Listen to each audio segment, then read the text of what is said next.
para que los estudiantes no se perjudicaran y salimos airosos. En el 2005, ustedes saben bien que por cuestiones de administración, pues hubo un cambio de director. Me di cuenta que había que penetrar más en tecnología. Ya teníamos, y ya había aparecido la Internet. Ya la Internet, cuando nosotros empezamos a trabajarlo en el grupo que se llamó Aula Virtual en la universidad, y empezamos a hacer los primeros desarrollos de objetos de aprendizaje, decíamos nosotros, ¿por qué no empezamos a virtualizar el programa Ciencia de la Información? Y fue cuando nosotros nos atrevimos en el 2005 a hacerlo, y especialmente en las primeras versiones de la plataforma Learning SLM Moodle. Esa es la plataforma que era de software libre y la más sencilla que había en el mercado. No era la única, habían otras, pero eran supremamente costosas. De esa manera nosotros fuimos desarrollando incipientemente una educación que yo la puedo llamar de educación a distancia asistida por el computador y con nuevas tecnologías. Pero la tecnología, si bien era una preocupación, la preocupación de nosotros era precisamente qué tipo de modelo pedagógico, es decir, cómo construíamos nosotros un programa que respondiera precisamente a esa sociedad digital, a esa necesidad de la sociedad digital. Y es por eso cuando me hacen el favor de la segunda diapositiva en la presentación, pero como presentación, por favor, no así mostrada, porque entonces no hacemos nada. Miremos allí que le pido el favor que lo van dando clic despacio. En la Universidad del Quindío, si le damos un clic, decíamos, nos aparece un programa que es el programa Ciencia de la Información y la Documentación Bibliotecología y Archivística, para presentarlo a la comunidad como un programa 100% virtual. Entonces, lo que hicimos nosotros en primer lugar, si le damos clic, hacer una planeación, es decir, cómo podríamos nosotros empezar a edificar desde las bases, ¿sí? Y si le damos un clic, una planeación dedicada a ofrecerle un servicio de aprendizaje virtual a nuestros estudiantes. Nosotros contábamos, damos un clic allí, de que el programa no era un programa nuevo, era un programa que ya tenía un recorrido de casi 10, 15 años, que tenía unas bases que se llaman bases epistemológicas, deontológicas, pedagógicas, si queremos nosotros, y que nos iba a permitir entonces construir a partir de estas bases lo que se llama dentro de la información la arquitectura propia de un programa. Es decir, cómo a partir de esas bases, y damos clic,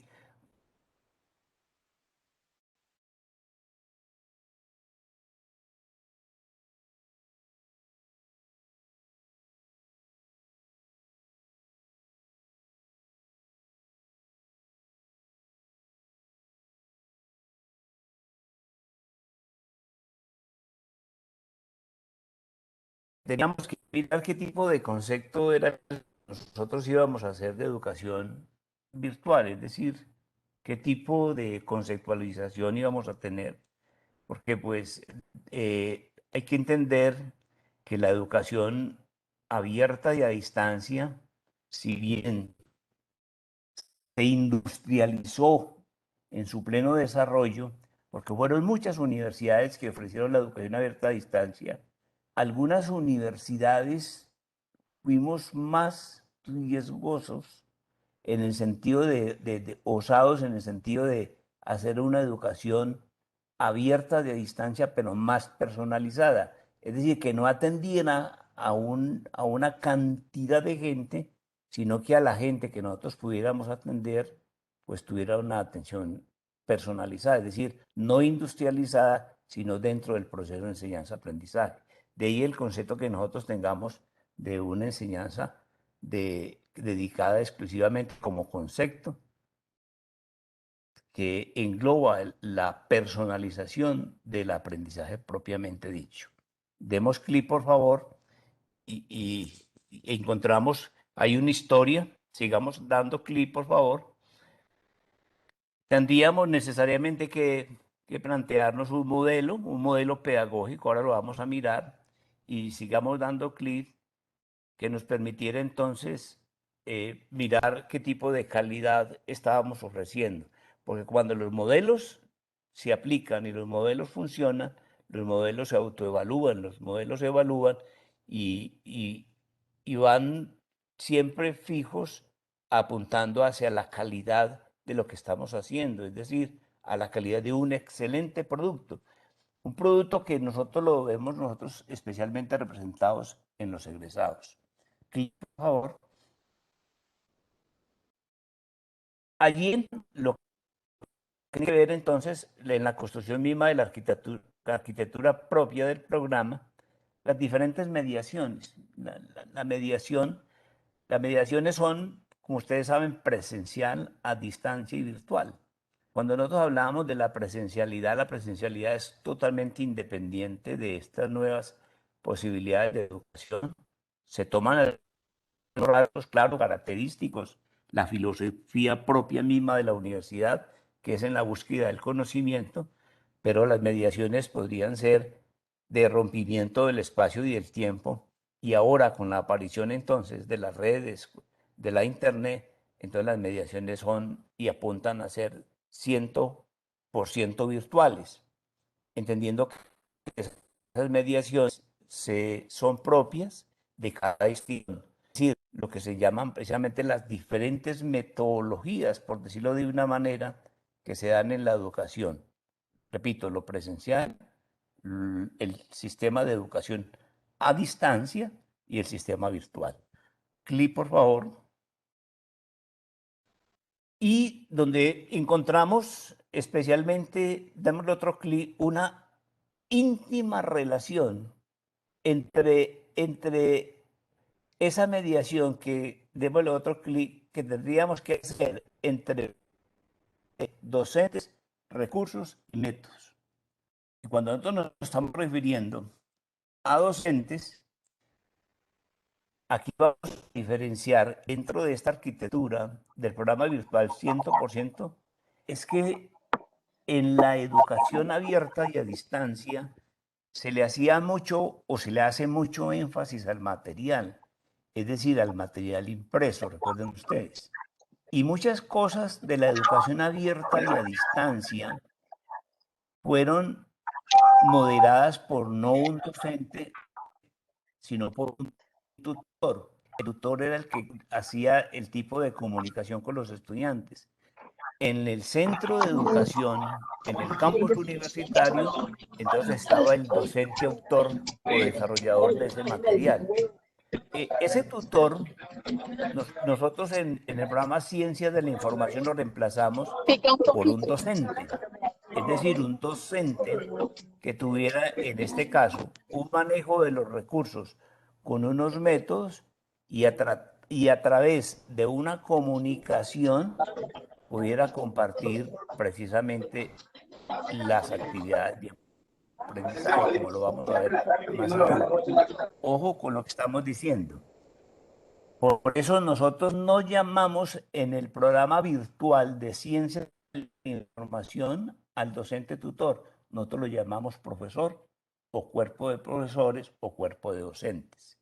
Porque es importante que ese docente fuera protagonista del papel, de ese rol que se ha perdido, pienso yo, de manera muy personal, que se había perdido en el sistema de educación abierta a distancia, porque el tutor era únicamente el que iba a moderar, él generalmente casi no intervenía, porque pues el que tenía que intervenir era el estudiante con los materiales impresos, sonoros o audiovisuales que en este caso se le proponían.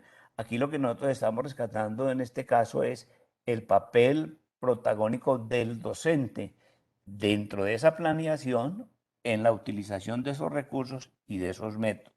Miren, nosotros tenemos, por ejemplo, el caso de la plataforma Moodle. Uno a veces se pregunta si somos capaces de utilizar todo ese tipo de recursos que tiene la plataforma, o si los hemos utilizado, o si somos capaces de utilizar todo ese tipo de actividades que tiene la plataforma Moodle. Mire que uno a veces mira los cursos y hay profesores, docentes que son muy creativos y lo hacen, pero hay profesores que simplemente el único recurso que tienen como comunicación es el foro. Hay que entender que el docente a través de ese foro necesariamente lo que hace es tener un elemento clave dentro de esa planeación y ese puente con los estudiantes más bien utiliza lo que llaman la famosa interacción asincrónica. Y ahora vamos a mirar por qué asincrónica. Démosle otro clip para que miremos dentro de esa arquitectura de la información del programa de ciencias de la información, que otros puntos llevaría entonces la conceptualización de un programa como el nuestro. Por favor, un clip.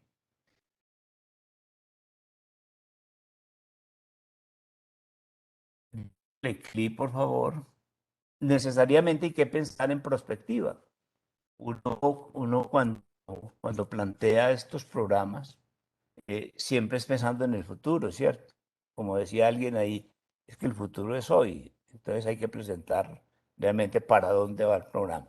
Y si le damos otro clip, nos vamos a encontrar entonces, para completar, arriba, que el programa tiene unas tecnologías que yo poco las toco porque las tecnologías son y llevan un ritmo tan impresionante que uno por lo general, si las estudia hoy, mañana son otras.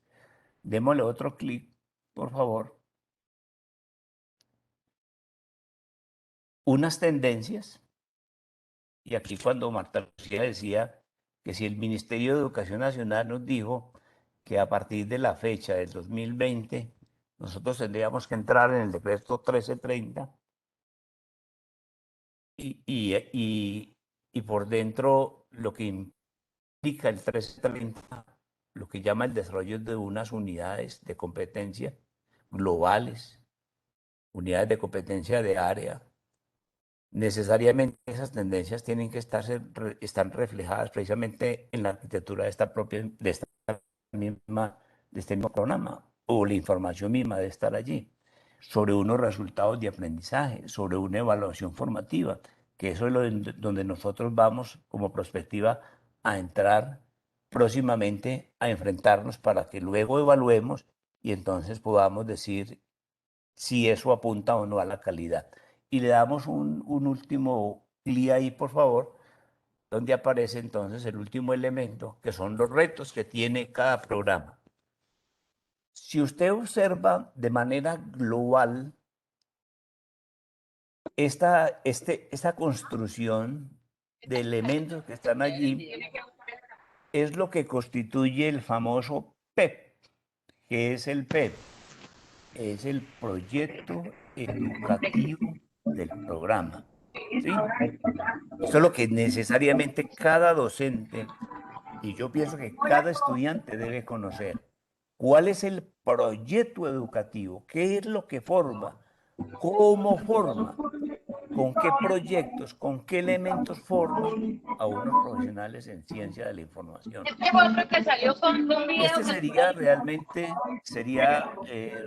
una situación muy interesante para que en una conferencia nosotros podamos dedicarnos punto por punto a estudiar cada elemento de este PEP. que ya está reflejado necesariamente hoy por hoy en un documento que se llama documento maestro, que es el que va a ir al Ministerio de Educación para que el Ministerio de Educación lo evalúe, nos envíe un par académico y nos diga ustedes si están de acuerdo con la perspectiva, las tendencias y los retos de formación de un nuevo profesional en ciencia de la información, que es lo que aspiramos que el programa consiga el próximo año, que es precisamente extender la vigencia de ese registro calificado. Pero necesariamente cuando uno dice que un registro calificado debe ir acompañado porque es un nuevo currículo, son unas formas de entender el mundo, son unas formas de proceder, es unas formas de mediar entre el conocimiento, son unos nuevos estudiantes, son unas nuevas tecnologías, ¿sí?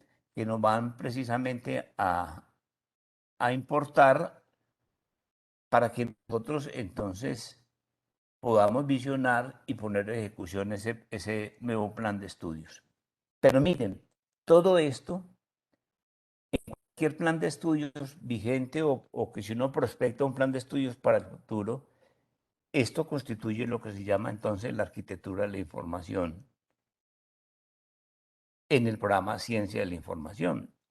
Pero la conferencia hoy era que son modelos pedagógicos, ¿cierto?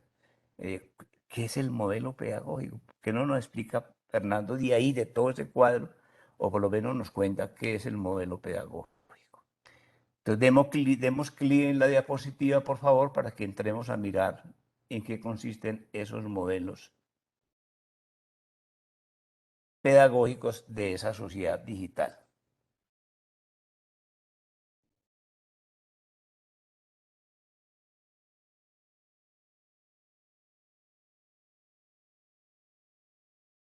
Siempre es importante que nosotros nos fijemos, especialmente, y yo lo utilizo mucho en las clases, que definamos y concretemos un concepto, es decir, cuál es el concepto de modelo. Yo me he tomado aquí el trabajo de sacar de la RAE, eh, pues son 11 acepciones que tiene la palabra modelo, pero me parece que estas cuatro más o menos nos pueden servir a nosotros para como, o que apuntan a lo que nosotros queremos decir. Y hay una primera definición que dice que es un arquetipo o un punto de referencia. Arquetipo o punto de referencia. Para imitarlo o para reproducirlo. No sé qué pasó con la diapositiva. La diapositiva está bien, pero nos, nos cortó allí la palabra. Hay una segunda acepción, también es un masculino. Dice que en las horas de ingerir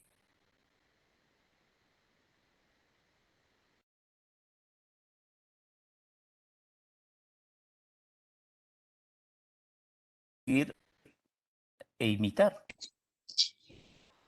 Parece como interesante, ¿cierto? Un modelo por su perfección se debe seguir en el caso de imitar.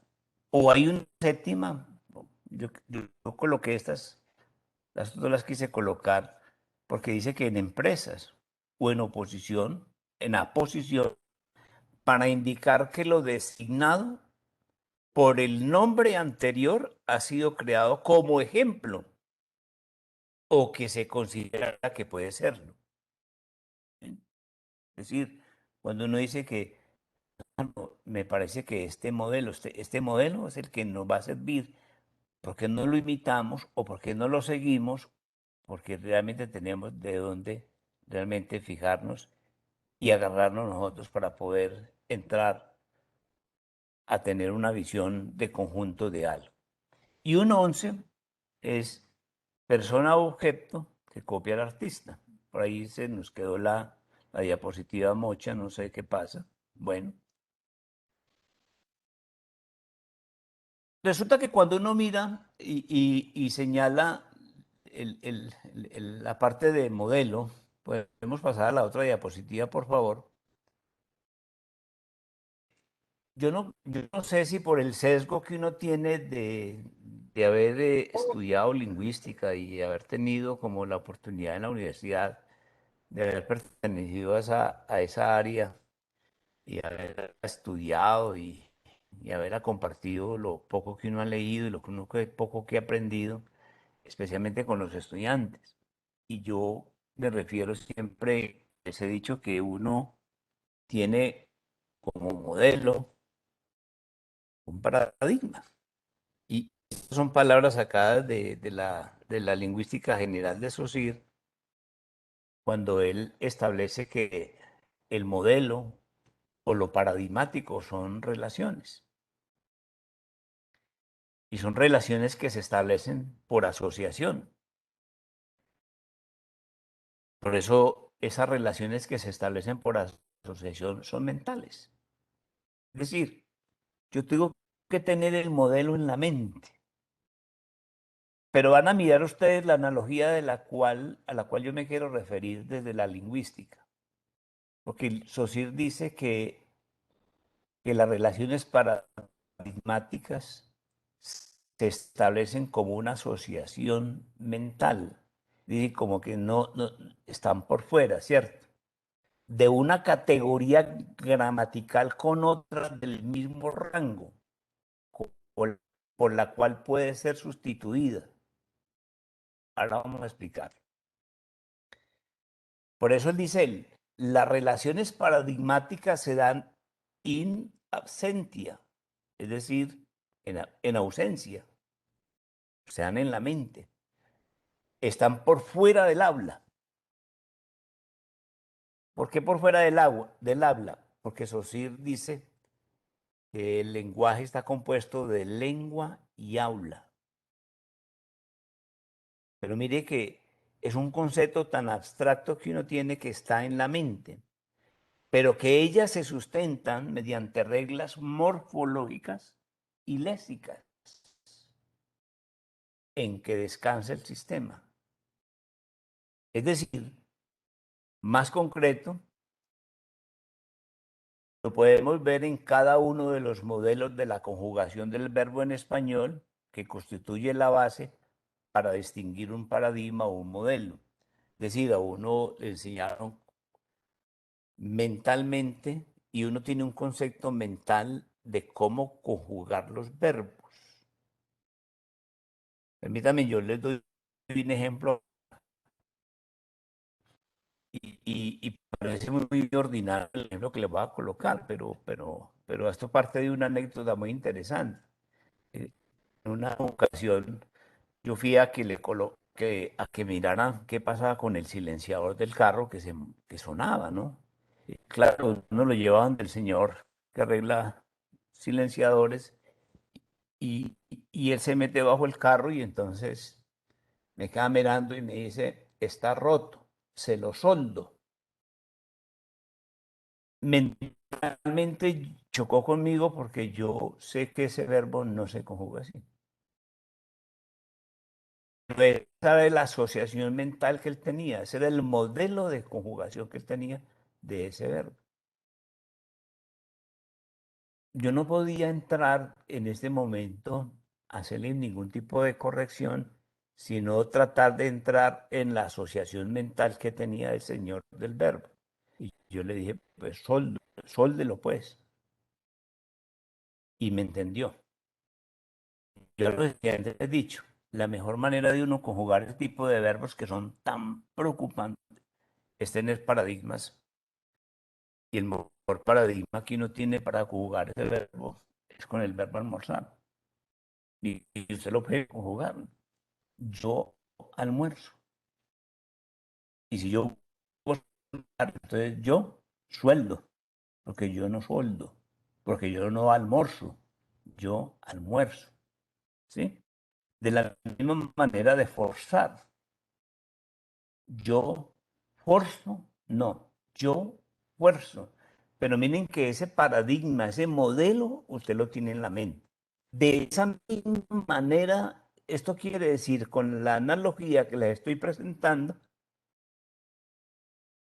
que usted tiene unas asociaciones que le va a permitir cómo conducir, por decir algo, un auto, porque usted tuvo un aprendizaje. Todo eso está en la mente, ¿sí? Un modelo de aprendizaje. Por eso, si damos clic en la siguiente diapositiva, nos vamos a encontrar con lo siguiente. Entonces, ¿qué es lo pedagógico? Porque uno dice modelo lo tengo, es una abstracción, está en la mente. ¿Qué es lo pedagógico? Pues entonces lo pedagógico es lo concerniente o lo relativo a la pedagogía. ¿Qué es la pedagogía? Pues la pedagogía es, aquí lo dicen que es una especialización que se ocupa de qué? Primitivamente, de la enseñanza, del adiestramiento, de la educación.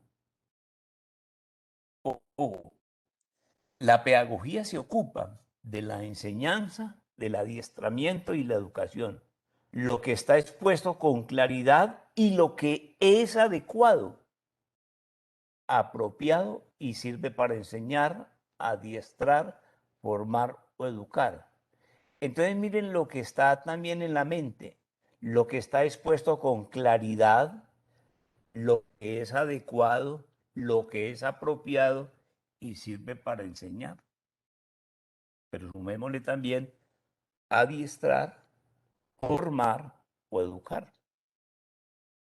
Por eso lo pedagógico implica el contenido de la enseñanza. Ojo, el contenido de la enseñanza.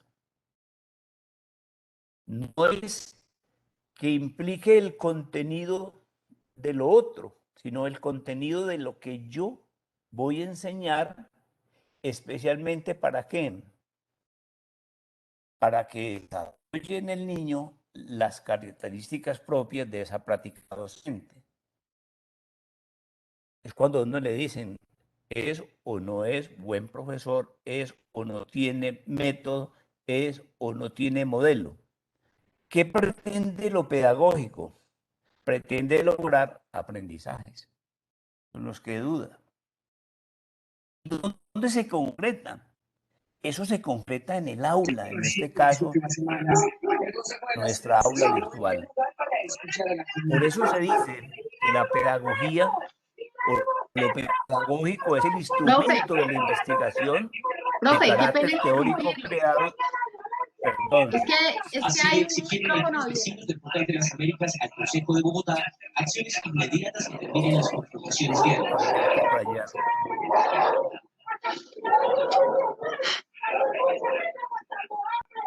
Hay un micrófono como de un participante.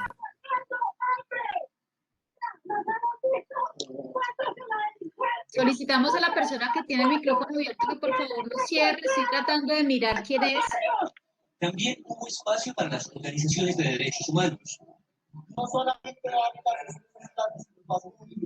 necesitamos acciones puntuales y concretas. Es que está en otra conferencia, en otro. Es Jacqueline Guerrero que tiene abierto el micrófono para que por favor lo cierre ya. Muchas gracias. Bueno, entonces decíamos que lo pedagógico implica el contenido de la enseñanza, desarrollo, el desarrollo del niño y las características de la práctica docente. Pretenden lograr aprendizajes. Es decir, a mí no, la universidad me contrata con qué fin, de que yo logre que la gente aprenda. ¿Y dónde se concreta esto? Lo decíamos ahora en el aula. Por eso lo pedagógico es el instrumento de la investigación, es de carácter teórico.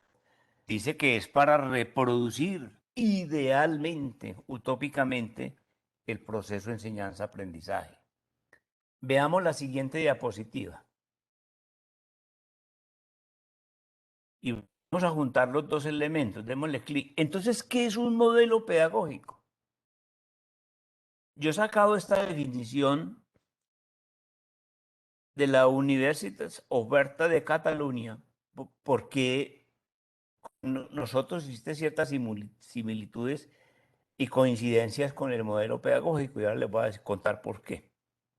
¿Qué es un modelo pedagógico entonces? Es un modelo, retomémoslo, paradigma que gira en torno a contextos de aprendizaje. Ojo, que gira en torno a contextos de aprendizaje, contextos. La palabra de contexto tenía muy en cuenta.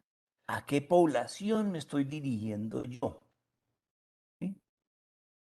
¿Cuáles son sus necesidades? ¿Cuál es su hábitat? ¿Cuáles sus etos? ¿Sí? ¿Cuál es su cultura? ¿Cuál es el hábitat? Todo lo que tiene que ver con contexto. Es un modelo que gira en torno a contextos de aprendizaje que combina varios recursos y dinámicas de trabajo basadas en el acompañamiento del equipo docente y en la interacción con los compañeros. Oiga, basadas en el acompañamiento del equipo docente y en la interacción con los compañeros.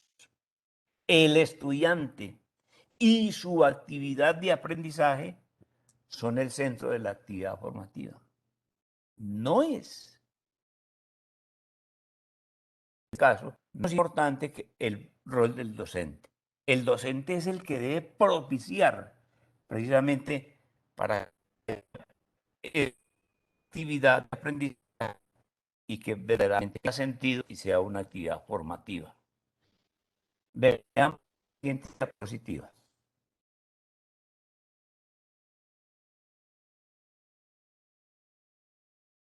Recuerden ustedes, los que tienen historia, y desafortunadamente historia que a veces se va perdiendo y hay que recordarla. En la Universidad del Quindío nosotros teníamos, a la parte que teníamos el programa de Dirección de Ciencia de la Información, desarrollábamos lo que se llama un grupo de aula virtual, donde nosotros hicimos las primeras incursiones de las nuevas tecnologías en la actividad docente. Fue cuando el Ministerio de Educación Nacional en el 2009, 2010 nos llamó por la experiencia que teníamos y por el grupo que habíamos conformado, por la preparación que teníamos, por lo que estábamos haciendo en esta zona centro-occidente, en la preparación de profesores de nuevas tecnologías, y nos dijo, ustedes, ¿por qué no plantean los lineamientos de la educación virtual? Y especialmente de la educación virtual en la Universidad del Quindío. Fuimos acompañados naturalmente por el Ministerio de Educación Nacional, por la Universidad del Valle, con los funcionarios de la Universidad del Valle del Departamento de Pedagogía, y nosotros llegamos a la siguiente declaración, que está en un libro que usted lo conoce, que es la Estrategia Virtual de la Universidad del Quindío. Y es cuando nosotros entonces empezamos a plantearle a la universidad y al Ministerio de la Sociedad en general lo pedagógico. Y donde estamos diciendo que es el proceso de formación autónoma. Eso hay que entenderlo. El proceso de formación autónoma quiere decir es que yo soy el único responsable de mi formación. Es decir, ¿cómo logro yo esa autonomía? Yo quiero decir, y aquí hacer un paréntesis. Miren, en los años que yo estuve en el programa y que me correspondía hacer la inducción, mis colegas se acuerdan de mí y algunos estudiantes se acuerdan de mí cuando yo les decía de entrada estas palabras, les decía, uy, ¿usted cómo se matriculó aquí? Usted no sabe lo que le espera. Es que usted va a ser autónomo de su formación. Y nosotros venimos de una cultura completamente indisciplinada. Nosotros no tenemos la cultura de la autonomía, del aprendizaje. Nosotros no tenemos esa cultura del cumplimiento. Procrastinamos, como decía alguien, constantemente. Siempre hacemos las cosas a última hora. Sin embargo, ese reto, le decía yo a los estudiantes, es el que tenemos que asumir. Por eso, en los cursos de metodología le estamos diciendo al estudiante, usted tiene que formarse autónomamente. Y sigue diciéndose esta proclama del modelo. El proceso de formación autónomo centrado en el aprendizaje mediados por tecnologías. Ahí dice TIS. Perdone que yo lo relea así, por tecnologías. Y el apoyo de recursos tecnológicos multimediales en red, pues los que aparezcan, ¿cierto? Orientado bajo una pedagogía constructiva o constructivista, colaborativa y significativa. ¿Para qué?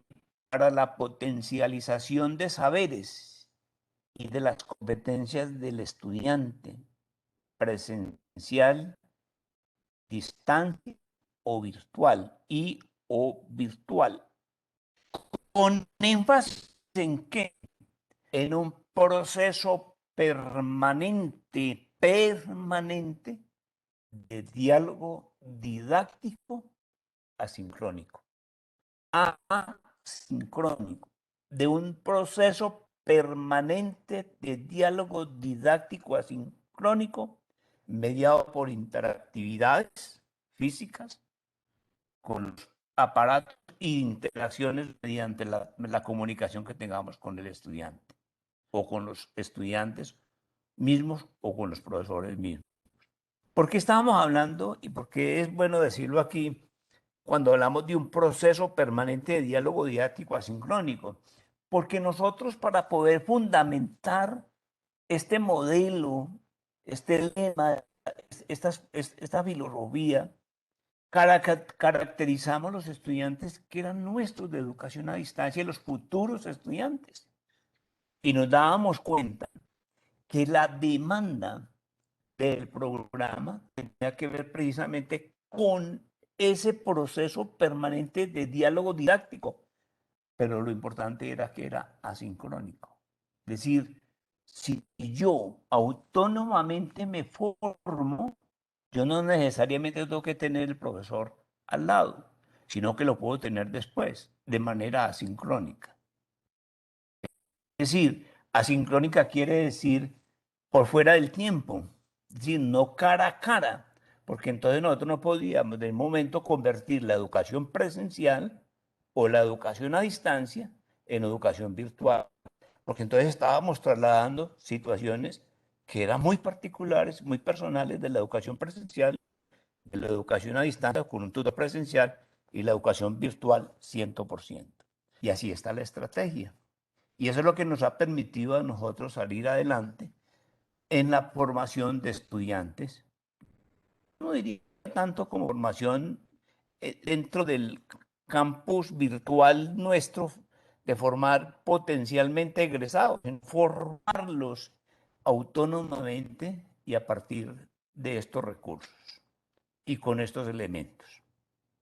Si miramos la siguiente diapositiva, vamos a encontrar una infografía muy interesante donde aparece todo el modelo.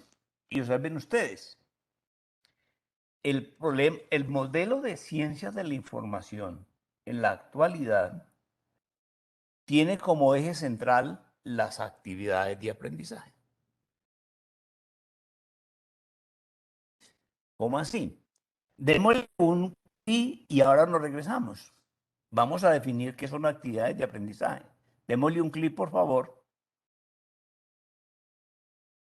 Ahora nos regresamos y miremos en qué consisten las actividades de aprendizaje. ¿Sí? ¿Qué son actividades de aprendizaje?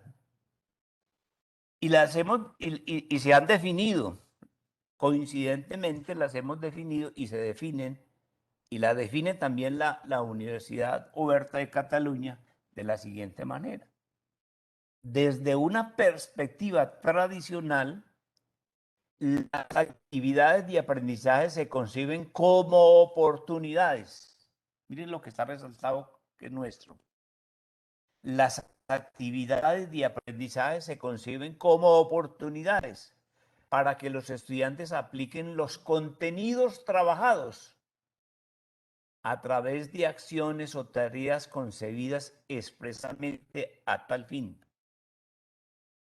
Ante una pregunta, un problema o una tarea determinado, los estudiantes tienen que identificar de entre los contenidos disponibles, cuando digo contenidos disponibles, o como decimos aquí, se dice contenidos disponibles, los que usted coloca allí, su enciclopedia, la que usted coloca allí, porque es lo que usted sabe.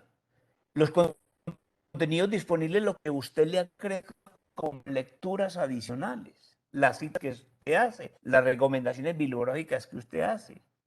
Por eso repito, los estudiantes tienen que identificar de entre los contenidos disponibles aquellos más adecuados para resolver correctamente la tarea asignada. ¿Qué quiere decir esto? Que debe haber una correspondencia entre el contenido y lo que yo asigne como tarea. Y que lo que me den a mí o que me presente como contenido me sirva para hacer la tarea. Si no me sirve, por favor, ahí estamos en problemados, ¿cierto? Esta aplicación puede ser más o menos directa y exigir un proceso reflexivo más o menos importante. Pero miren, aquí dice, el propósito de las actividades es fundamentalmente que a través de la aplicación los estudiantes comprendan el sentido y la función de unos determinados contenidos. Ya se trate de conceptos, procedimientos o cuestiones de valor. Esto nos va a llevar a nosotros a replantearnos entonces.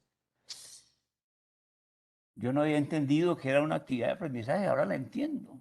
Claro, es que mis contenidos, tanto así que cuando uno habla de los contenidos, todo esto que estamos hablando aquí, que estamos haciendo, apunta muy bien y nos vamos a identificar más adelante que sería una charla diferente, una charla en otro ambiente, los llamados procesos que se llaman aprendizaje por resultados de aprendizaje. ¿Dónde se ven esos contenidos si apuntan a la aplicación? Si tienen sentido, si tienen función a determinados si tienen función esos determinados contenidos, pues es la evaluación formativa. ¿Qué quiere decir? ¿Para qué le sirve esto que yo le estoy colocando como actividad de aprendizaje? ¿Para que lo forme en qué? Para que lo forme en la bibliotecología, en la ciencia bibliotecológica, en la ciencia archivística, en el acto lector, en la investigación, en los sistemas. Es decir, esa reflexión ustedes la tienen que hacer. Es decir, lo que yo coloque tiene sentido. ¿Y qué sentido tiene para que ese estudiante lea ese material o tenga sus contenidos? En otras palabras, ese contenido es significativo para el estudiante. Es una reflexión que nosotros nos tenemos que hacer y que valga la pena hacerla porque esto apunta, repito, y que está dentro del modelo pedagógico del programa Ciencia de la Información. Regresemos, por favor, a la diapositiva anterior. Miren, ¿y cómo se resuelven y cómo se hacen para que esas actividades de aprendizaje pues se pongan en juego y yo haga mediante esa comunicación que yo pues funcionen y yo les pueda dar sentido, les pueda explicar, los pueda vincular lo experiencial con lo cognitivo, lo constructivista, lo construccionista, y puedan meter allí lo que tiene que ver con el trabajo colaborativo, pues a través del diálogo didáctico asincrónico. Ese diálogo didáctico asincrónico no es un diálogo de sordo. Miren, si nosotros recordamos, Moodle, en la filosofía misma propia de Moodle, ha colocado unos elementos muy interesantes. y es que si nosotros nos estamos, como la plataforma es interactiva, si nos está preguntando si a través de esa plataforma nosotros estamos haciendo interacciones. Y estas interacciones se hacen es a través de ese diálogo didáctico asincrónico. No de un diálogo directo sincrónico, no, de un diálogo didáctico asincrónico de acuerdo con la filosofía propia de la virtualidad en la Universidad del Quindío y en Ciencias de la Información. Para que ello se vea reflejado ¿dónde? En la evaluación formativa. Dirigido, como ustedes ven, de manera vertical a desarrollar en el estudiante el aprendizaje. El estudiante tiene que ser autónomo. Es decir, uno de los éxitos que ha logrado el programa Ciencia en la Información y que cuando uno encuentra a los estudiantes ya graduados o se van a graduar, uno dice, caramba, duro, difícil. Es que a uno nadie le está diciendo estudie. Es su conciencia, es su mente lo que hay que estudiar. ¿Sí? Es decir, no es que no es que se rompió de todo el cordón umbilical con el profesor, no, sino que hay una autonomía para que usted elabore y haga su propio horario de trabajo, estudio, ¿sí? ¿A partir de qué? De un aprendizaje significativo que desarrolle unos presaberes, porque todo aprendizaje significativo tiene que partir de unos presaberes, unos contenidos nuevos que él incorpora y lo incorpora ya como conocimiento. De igual manera, uno siempre está pendiente como docente, como pedagogo, uno siempre sobre el aprendizaje colaborativo.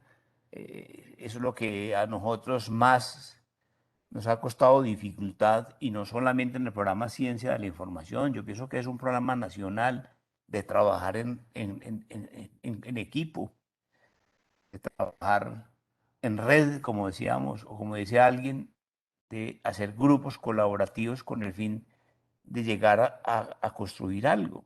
No lo hacemos porque no hemos tenido todavía ese desarrollo, que lo ve muy bien en Vygotsky cuando dice que uno tiene que necesariamente desarrollar zonas próximas. Y yo lo he dicho analógicamente, que lo que yo no sé, lo sabe el vecino, lo sabe el del frente, lo sabe el de al lado, lo sabe mi compañero.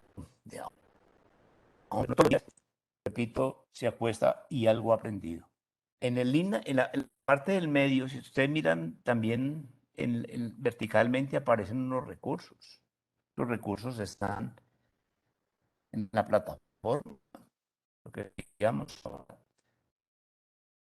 se han utilizado todos los recursos de la plataforma Moodle. Yo pienso que la plataforma Moodle se ha subutilizado. Está en la gestión de contenidos, allí expresado lo que los profesores piensan acerca de lo que saben. Se han desarrollado y se han hecho contenidos de multimedia, que es algo que nosotros nos rechazamos, que nosotros nos reprochamos, pero que desafortunadamente esto implica pues todo un equipo de trabajo, pero que el equipo de trabajo tenga que entender qué tipo de modelos es el que tenemos. Todo esto que ustedes ven allí verticalmente, pero horizontalmente, tiene que ver con una relación docente-estudiante, una relación permanente en el curso, en el desarrollo de los cursos. Repito, desarrollando esas actividades de aprendizaje, ese diálogo didáctico, a través del diálogo didáctico asincrónico para una excelente formación o una excelente evaluación formativa. Este entorno virtual tiene que ver con tecnología. Yo, repito, no me meto mucho porque pues, de la web, hay tanto que decir de las tecnologías que pues, ustedes saben que uno compra un teléfono hoy y mañana sale otro superior al que uno compró hoy. Entonces uno dice, ¿para qué me quedo con el que estoy? Pero uno sí tiene que empezar a arrimarse realmente a estos entornos virtuales. y especialmente ahora que les voy a mostrar la dificultad que tiene uno de trabajar en red. Ahora bien, ¿por qué démosle clic, por favor, volvamos a actividades de aprendizaje? Ustedes van a decir, bueno, porque ahí hay una anotación allí, yo la coloco que esto es lo que identifica el programa Ciencia de la Información en el trabajo docente con los estudiantes y tiene que ver también con el modelo pedagógico de la Oberta de Cataluña, porque son unas coincidencias que nos encontramos. Yo quiero contarles a ustedes esto. Cuando nosotros fuimos con la profesora Lina María Castro Benavides a Grecia a exponer el modelo educativo del programa Ciencia de la Información, nosotros nos llevamos una excelente sorpresa. Y era que tenía unas raras y especiales coincidencias con España, especialmente con la Oberta de Cataluña y con la universidad y con las universidades inglesas. Y uno decía, bueno, y tuvimos una charla académica y todos, tres, cuatro personas o cuatro estamentos que estaban allí, nos identificábamos precisamente con, con esta visión de actividad de aprendizaje. Y nosotros nos tomamos pues el atrevimiento, creo yo, de decirle, esto lo vamos a incorporar. Han incorporado ciertas cosas, especialmente el diálogo asincrónico, porque fue lo que nos permitió decir a nosotros en el mundo que ese diálogo asincrónico es lo que caracteriza la educación virtual 100%. Por ser ciencias de la información, un programa virtual 100% es de diálogo asincrónico. Así de sencillo. ¿Sí? Complicado, claro, porque es que uno ya no depender del profesor, zafarse del profesor un poco, y comprometerse con uno mismo a desarrollar unos contenidos en solitario, pues es difícil. Pero para eso precisamente están las actividades de trabajo colaborativo. Ahora, necesariamente las interacciones se hacen, como decía ahora, con una herramienta importantísima que es el foro. El foro de discusión nos permitió Moodle decir que yo puedo hacer un foro y yo puedo ver la participación de alguien hoy, más tarde leerla, replicarla y dejar que más tarde otros vean y la vamos construyendo. Y de esa manera es como se construye el conocimiento. El conocimiento no se construye de manera asincrónica, el conocimiento se construye de manera asincrónica. Ciencia de la información. Démosle clic, por favor, a la otra diapositiva. Y entonces, ¿por qué hablamos de las generaciones de la educación abierta y de la universidad, de la educación abierta a distancia? ¿Y por qué hablamos de las generaciones de educación virtual? Y en esto yo quiero confesarles algo, es lo que institucionalmente algunas personas no nos han entendido, porque nosotros no somos como son los otros, porque todos somos completamente diferentes. Perdón que esta lenguas, pero yo no puedo hacer lo que hace el otro. Yo lo que tengo que hacer es esto y avanzar, y atreverme a avanzar de tal manera que lo pueda hacer mejor.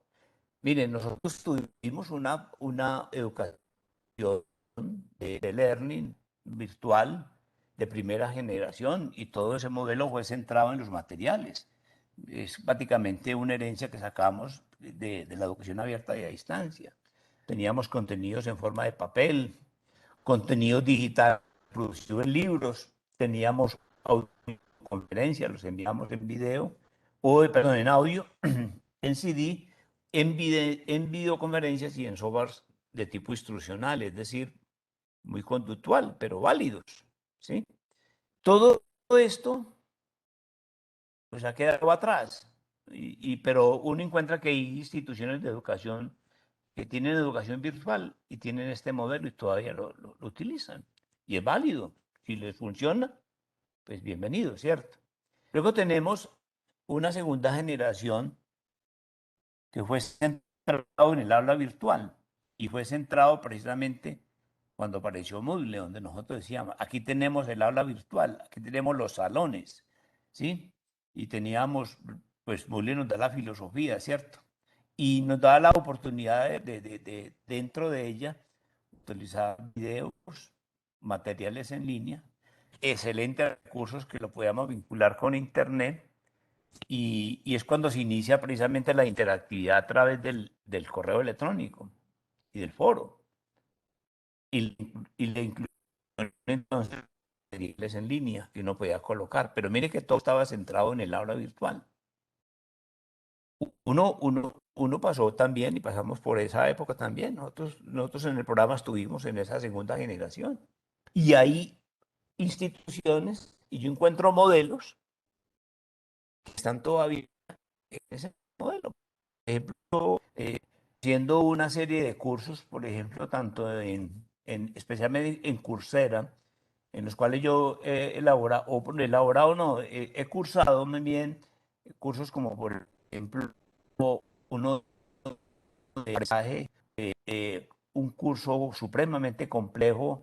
Ese curso era del aprendizaje lo hice yo con la Universidad Autónoma de México, completamente instruccional, dirigido, sin presencia del profesor, pero asincrónicamente, pero no había un foro en el cual uno podía pues, realmente charlar con él, sino que era cumplir con un diseño completamente instruccional.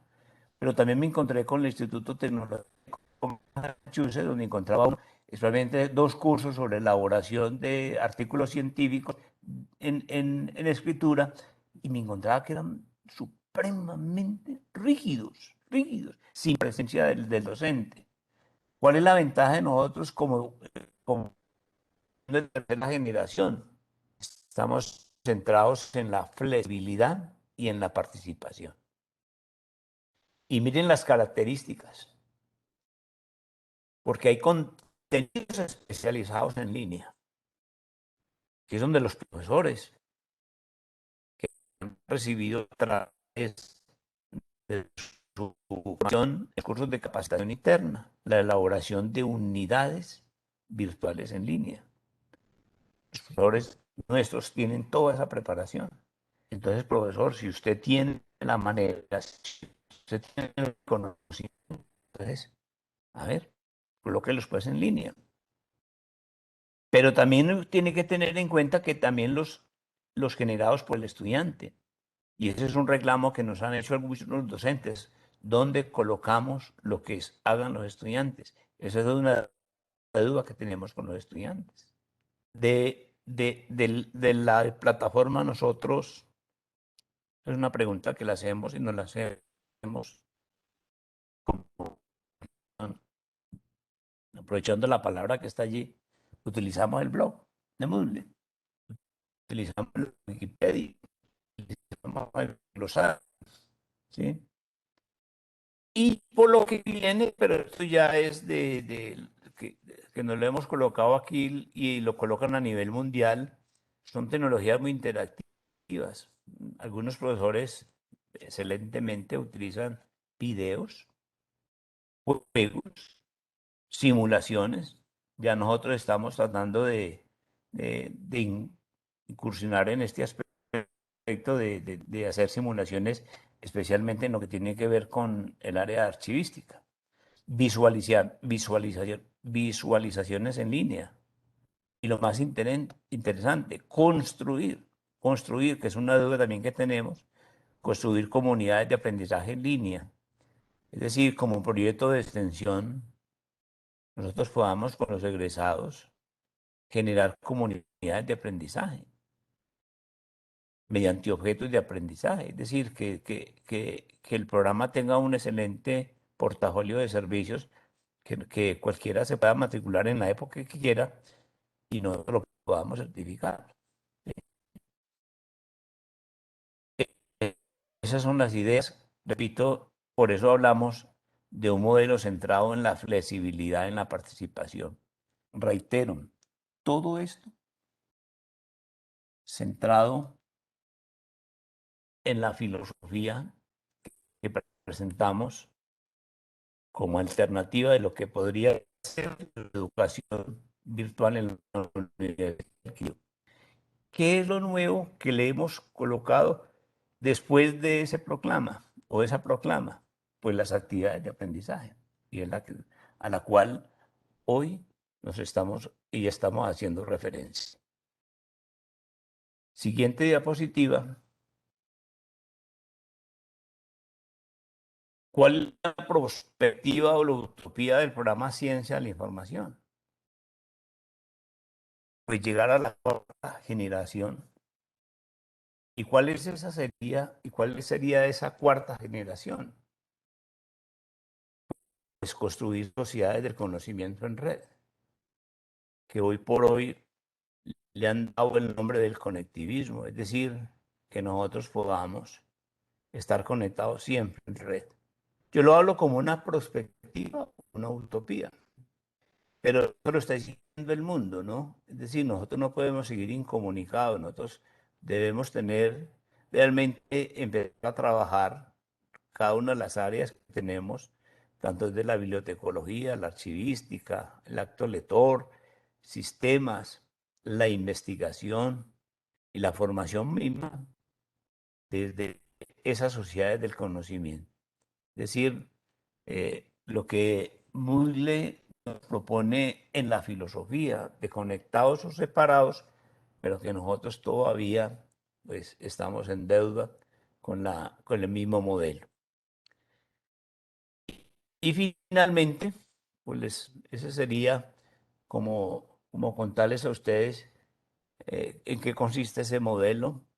Repito, que si bien no es auténtico, sí es muy bien aterrizado desde el punto de vista de que los docentes, los estudiantes se den cuenta para dónde va. De esto podríamos seguir contando, pero pues yo quiero dejar hasta ahí porque creo que el tiempo es valioso. La próxima diapositiva, por favor, donde yo expreso a ustedes muchas gracias por haberme escuchado. Muchas felicidades.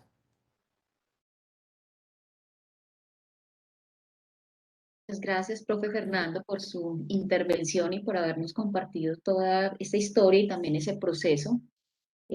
Pues pasemos en este momento como a la parte de las preguntas o de las inquietudes que tienen los asistentes en el día de hoy. Inicialmente vi una en el chat donde preguntaban si era posible tener acceso al documento maestro del cual usted nos había hablado al inicio de la presentación.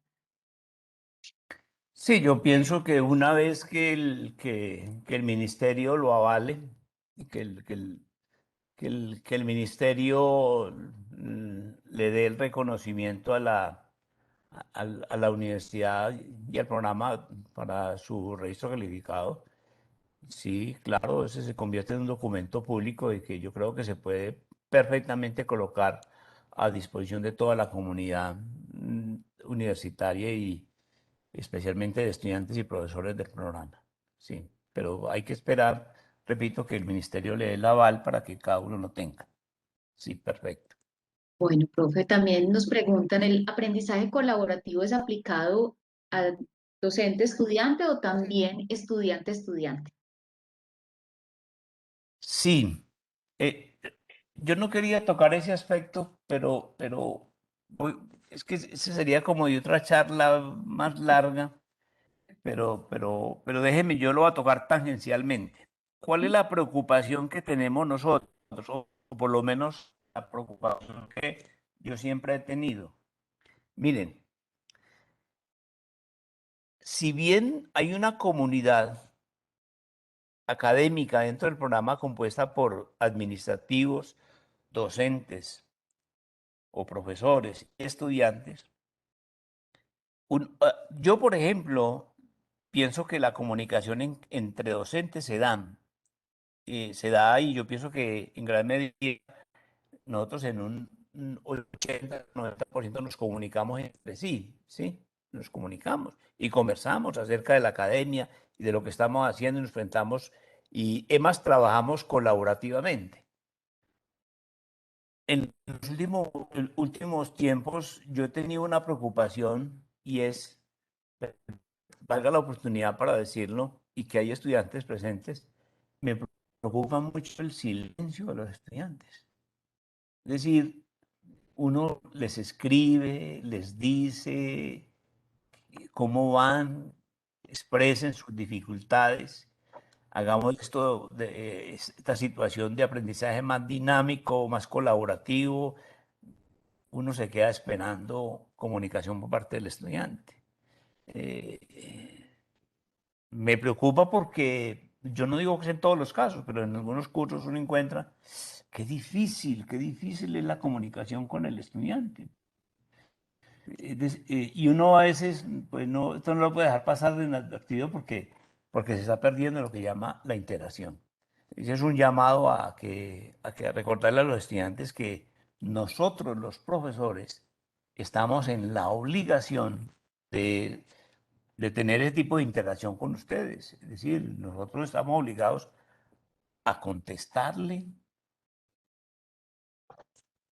a responderle las inquietudes y si no las tenemos, pues entonces por lo menos recomendar a quién se pueda dirigir. Pero yo veo que ese diálogo, así sea sincrónico, uno encuentra esos foros supremamente vacíos, es decir, ¿qué se hizo la gente, no?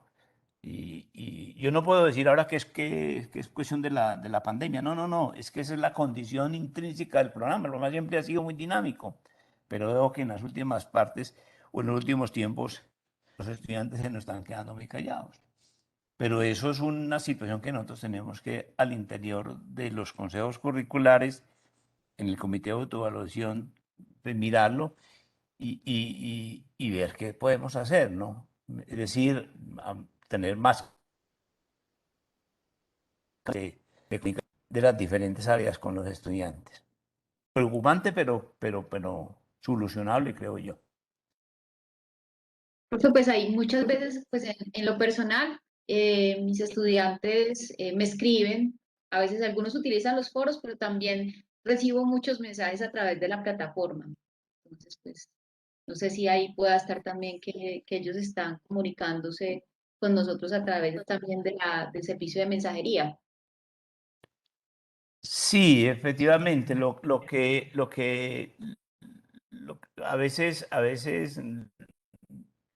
eh, institucionalmente nosotros siempre decimos que lo que se haga, lo que se haga en el espacio de enseñanza-aprendizaje debe quedar en el aula, es decir, debe quedar o en la mensajería o en los foros, pero no por fuera de ellos, porque entonces de eso no podemos dar ningún tipo de fe, ningún tipo de noticias. Yo, por ejemplo, alguien me decía, me dijo un estudiante, profe, ¿por qué no abre un chat? No, un WhatsApp. No, no, no, no, no, no. El WhatsApp es para otra cosa. Sí, es para que nosotros ahí nos entretengamos y nos podamos comunicar de manera inmediata. No, no, ahí hay un espacio completamente flexible de comunicación. Adelante. Pero pienso que eso lo podemos reforzar. Yo pienso que hay maneras de hacer conversaciones, talleres con los estudiantes, que uno pueda decirles, por ejemplo, nuevamente decir cuáles son las fortalezas, por ejemplo, del foro, ¿sí? Y qué tipo de foros hay, y cómo participar. Yo pienso que es cuestión de aprendizaje, ¿sí? Bueno, por acá hay otra duda. Dice, considero que es necesario que los profesores estén pendientes de nuestras dudas. En mi caso he puesto varias dudas a la profesora en el espacio de los foros, pero no son respondidas, por lo que considero necesario que los docentes realmente tengan ese diálogo asincrónico y no solo suban las guías y pongan trabajos sin resolver las dudas. Sí, ese es, yo diría casi un pecado capital por parte de nosotros, ¿cierto? Pero, a ver, yo me voy a atrever a decir esto, pero pues yo pienso que no tiene ninguna implicación, sino más bien de información. Miren, no se preocupen, estudiantes, que todo eso lo sabe la dirección, todo eso lo sabe el consejo curricular y eso lo sabemos nosotros los profesores, porque es que a nosotros nos aplican cada inicio de año, mitad de semestre, lo que llaman una auditoría interna. Y esa auditoría interna es lo que refleja precisamente esas falencias que ustedes expresan. Sí, eh, es un llamado, ¿no? Y gracias por recordarlo. Y gracias por hacerlo público, ¿no? Para que nosotros nos comprometamos en todos, todos con mucho cariño, porque para eso estamos, pues darle respuesta a estos muchachos que nos están pidiendo ese tipo de solicitudes. No, yo agradezco y que lo digan, que lo manifiesten. Y yo haría un llamado de colega también que por favor, pues, eh, respondamos y nos comprometamos realmente con lo que nos contrataron y cuál ha sido la misión de nosotros.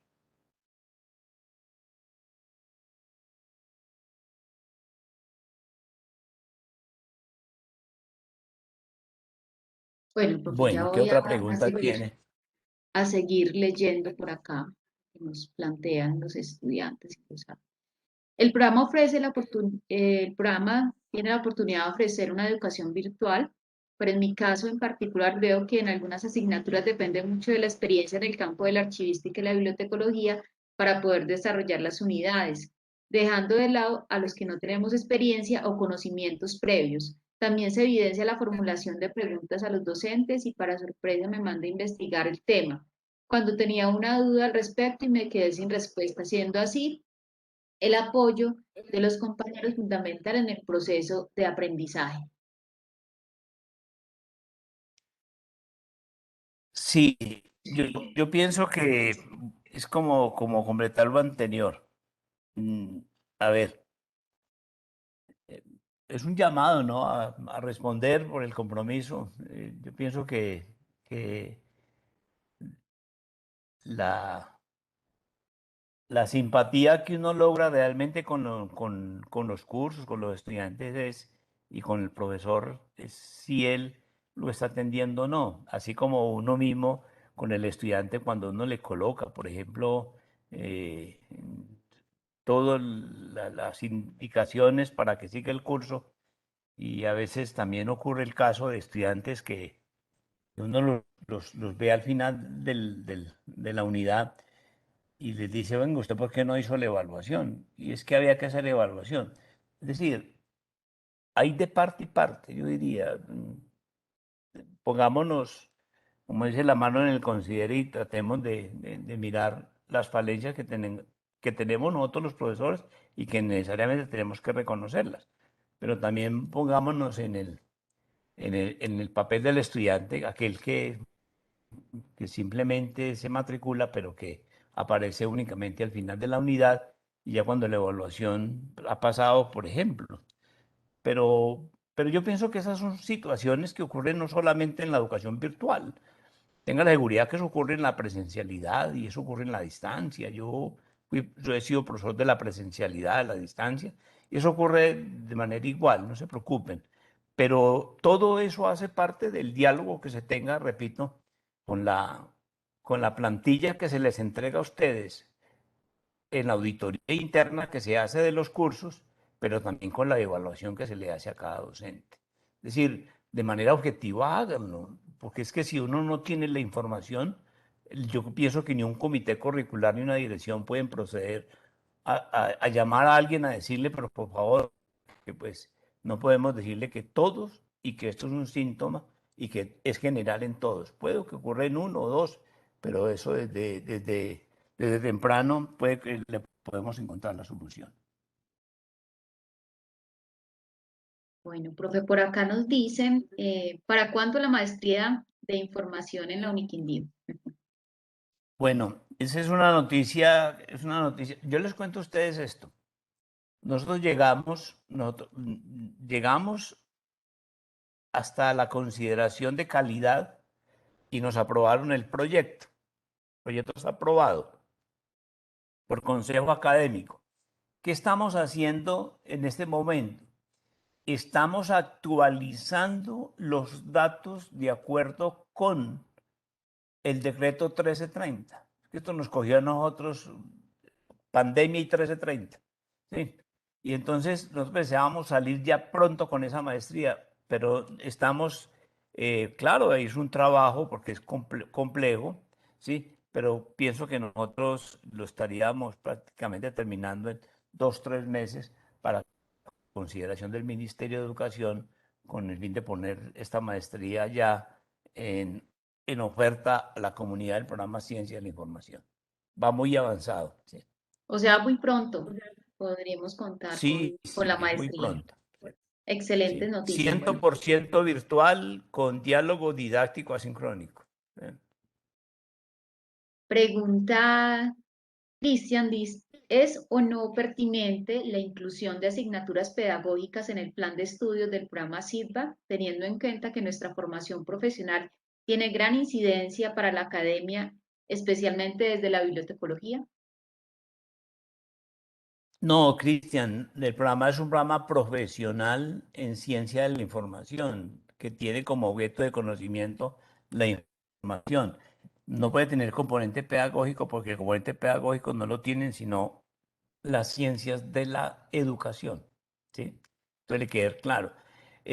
Lo que sí hacemos nosotros es acompañarlos en proyectos que tengan que ver con la promoción lectora. Ustedes, no, mire que ustedes se van a dar cuenta que en esa asignatura nosotros no enseñamos a leer, ¿sí? Sino que lo que nosotros hacemos es incentivar la lectura, que es completamente diferente a enseñar a leer, que sería ya desde un punto de vista pedagógico, que sería ya el rol que desempeña un maestro. Bueno, también nos pregunta, me gustaría saber si considera que el modelo SIDBA cumple con todos los objetivos de aprendizaje en cuanto al docente. A ver, es compleja, Sam, la pregunta es compleja. Decir que cumplen, pues no, yo diría que da los elementos, ¿cierto? Ya, ya el compromiso del docente es un compromiso personal. Yo pienso que si yo realmente por colegaje y por respeto a la academia diría que pues esa situación la trataríamos nosotros de manera interna, ¿no?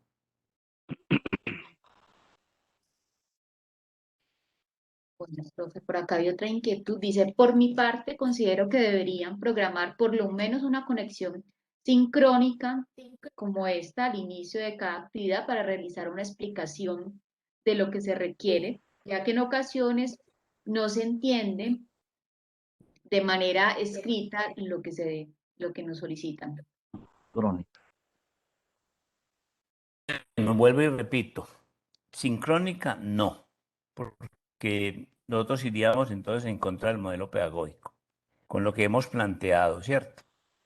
Pero si hay recursos, yo por ejemplo, creo que depende mucho de las recomendaciones o de la astucia, del compromiso, al mismo tiempo como de la creatividad que tenga un docente.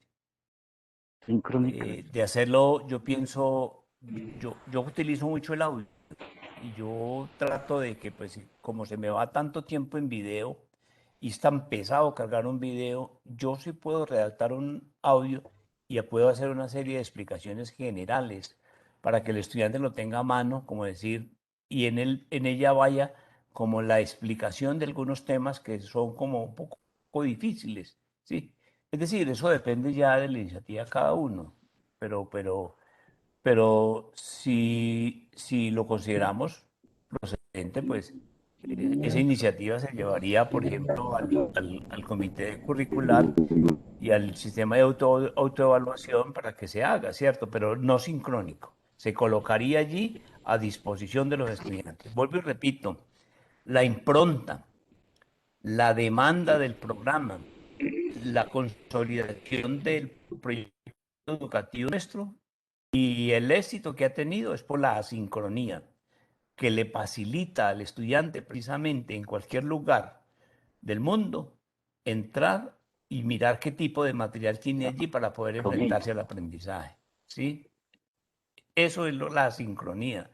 Nosotros no ustedes se pueden imaginar que No, como tenemos estudiantes en Singapur, en Vietnam, ¿cómo hacemos sincrónicamente una clase? Es decir, ¿cómo citamos a un estudiante con esas diferencias de horario, especialmente con los estudiantes del Ecuador, con los estudiantes de España, con los estudiantes de Panamá?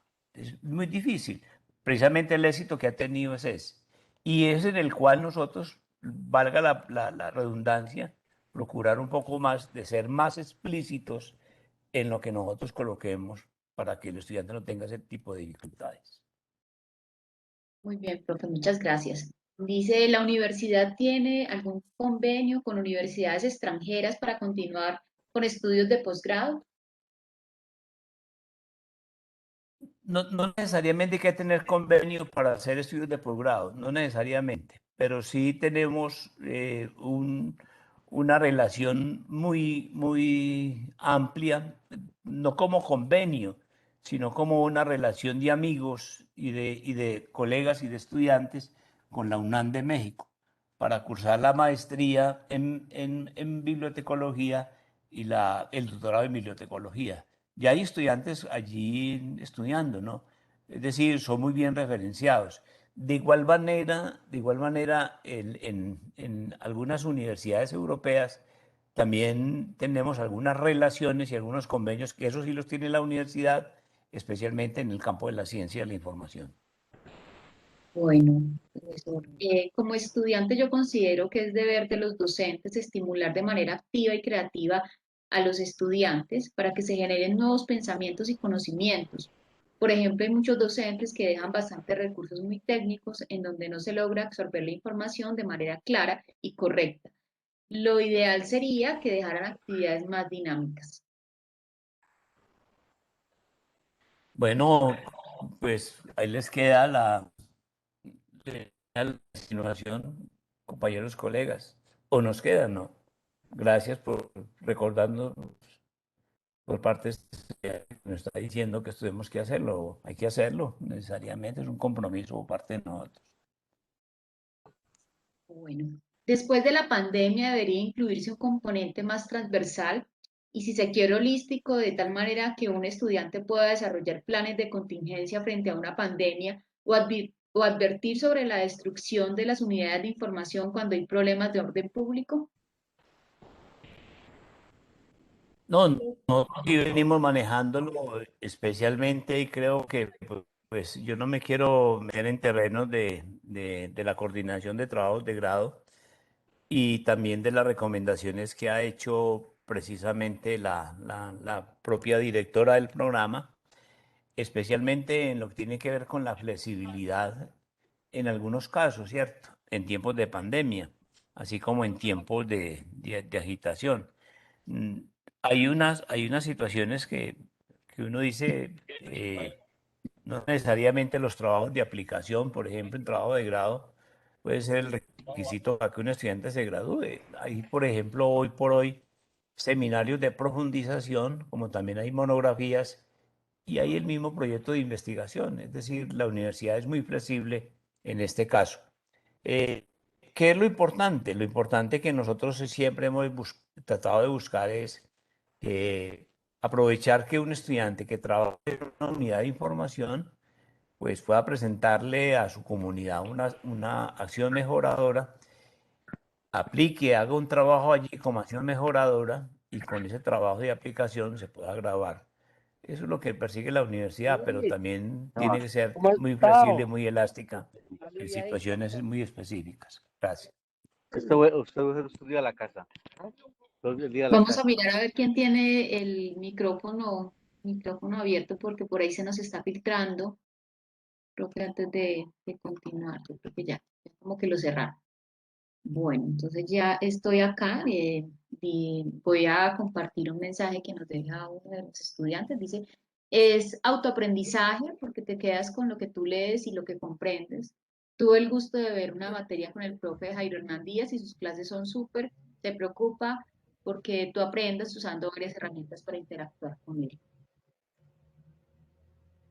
Dentro de mi experiencia como estudiante y usuaria de la plataforma, he notado que muchos profesores que no cumplen con todo lo que sugiere el modelo que nos mostraron hoy, asimismo como deberes como el estatuto que están establecidas las fechas, los días hábiles para la entrega de notas. Eh, Dice que, por ejemplo, tenía una actividad para el 21 de abril y apenas se entregaban las notas el 23 de mayo. También las guías con fechas anteriores. Mm, Pues es como lo que nos comparte la estudiante. Sí, pienso yo que es que retomen la pregunta y que nosotros la recogemos y se la hacemos llegar a la dirección del programa para que en su consejo trate este caso. Considero que el número de estudiantes por curso es demasiado alto. Aún así, los docentes intentan lo mejor en el proceso de acompañamiento del estudiante. ¿Existe alguna posibilidad de reducir ese número tan grande? Mira, mira que sí, a uno le duele, yo estoy identificado con eso, porque por lo que yo estudié educación virtual, siempre uno dice que el rango de atención que tiene uno con los estudiantes, especialmente cuando son asincrónicos, debe ser de 20. Pero, pero la educación pública y especialmente las políticas internas han empezado desde hace tiempo a empezar a subirnos el número de estudiantes por curso. Eh, Nosotros, pues porque hemos llegado a unos acuerdos con las directivas, pero yo pienso que nosotros ya tenemos que entrar a plantearles y plantar allí en no recibir más de 30 estudiantes por curso porque nos parece que son demasiados. Es decir, atender 30 estudiantes, no crean ustedes, asincrónicamente no es fácil. Si son 30 situaciones completamente diferentes de aprendizaje. Y para tener un acompañamiento 24 horas, pues uno trata de hacerlo, pero es difícil. Ahora, un docente no tiene un solo grupo. Un docente tiene 3, 4, 5 grupos, ¿cierto? Entonces usted puede multiplicar. Mm, pero esa es la particularidad del programa. No se preocupen, eso hay que hacerlo. Lo que vamos a luchar es con el fin de lograr que en un momento se nivele realmente ese número de estudiantes. No que nos siga en ascenso, sino que más bien se nos respete realmente el índice que tiene de sostenibilidad, especialmente y el punto de equilibrio del programa. Muchas gracias, señor Fernando, por esta conferencia muy interesante y gracias a los profesores que se esfuerzan por el aprendizaje de nosotros, los estudiantes, por los que dan más de lo que exige la universidad. Acá hay varios presentes. Gracias. Muchas gracias a ustedes. Yo solamente termino diciendo, el programa Ciencia de la Información para el profesor se le convirtió en un proyecto de vida. Y ese proyecto de vida, por favor, pues, como decía la canción, échele agüita, es cierto, que no se nos convierta en una flor sin retoño. Recuerdan ustedes el disco. Y a los estudiantes, miren, adelante, toda esa serie de observaciones, toda esa serie de dudas, toda esa serie de quejas, toda esa serie de inquietudes, bienvenidas y aspiro que sean canalizadas por el Consejo Curricular. Y recuerden ustedes, profes, que si lo que tenemos nosotros al frente y acompañándonos en esta charla son los estudiantes, son a los estudiantes a los que nosotros les tenemos que prestar oídos. Para todos un fraternal saludo, un abrazo. Me agrada mucho haberlos encontrado de nuevo en este espacio. Hasta pronto. Muchas gracias a usted, profe Fernando, a los asistentes que nos acompañaron en esta noche, por su participación activa, por estar muy presentes en las actividades que desde el programa de Ciencia de la Información se están realizando continuamente. Estaremos muy pronto con una nueva actividad para que también se vinculen a ella. Muchas gracias. Feliz noche. Bueno, Con mucho feliz gusto. Muchas noche. Que estén muy Hernández, bien. muchas gracias a mis compañeros del programa CIRPA. Claro que sí. Gusto tenerlos acá y que nos acompañen. Muchas gracias a todos. Bueno. Una Gracias, feliz que noche. Dios los bendiga a todos.